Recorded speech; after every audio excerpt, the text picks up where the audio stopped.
सभी सनातनी भाई बहनों को मेरा राम राम। जया एकादशी कल है। भगवान विष्णु की कृपा पाने के लिए जरूर सुने यह व्रत कथा।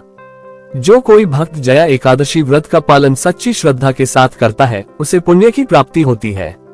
इस दिन भगवान विष्णु का पूजन करने से दोषों से मुक्ति मिलती है।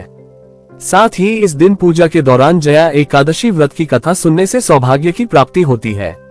जया एकादशी व्रत कथा। पौराणिक कथा के अनुसार जब धर्मराज युधिष्ठिर भगवान श्री कृष्ण से पूछते हैं कि माघ मास की एकादशी का क्या महत्व है, तो भगवान श्री कृष्ण कहते हैं कि इसका नाम जया एकादशी है।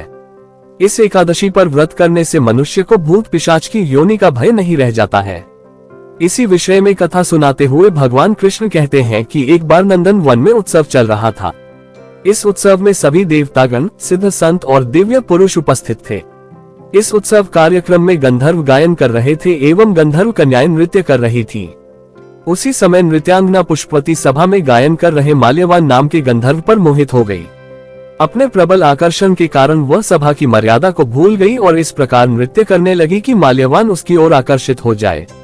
माल्यवान भी उसकी ओर आकर्षित हुए बिना न रह सका। परिणामवश वह अपनी सुध बुध खो बैठा और सुरताल भूल गया, जिसके कारण वह गायन की मर्यादा से भटक गया।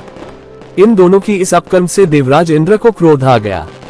उन्होंने दोनों को श्राप दिया कि वे स्वर्ग से वंचित हो जाएं और पृथ्वी पर अति नीच पिशाच योनि को प्राप्त हो।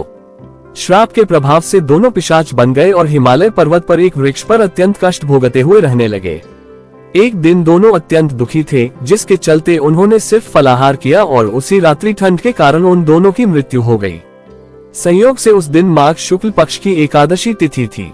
इस प्रकार से अनजाने में जया एकादशी का व्रत हो जाने के कारण दोनों पिशाच योनि से मुक्त हो गए, जिसके बाद वे पहले से भी अधिक सौंदर्यवान हुए और पुनः स्वर्ग लोक में स्थान प्राप्त हुआ। देवराज इंद्र दोनों को देखकर आश्चर्यचकित हो गए। तब उन्होंने पूछा कि वे श्राप से मुक्त कैसे हुए, जिस पर गंधर्व ने बताया कि यह भगवान विष्णु की जया एकादशी का प्रभाव है। वीडियो पसंद आए हो तो लाइक करें और साथ ही चैनल को सब्सक्राइब करें।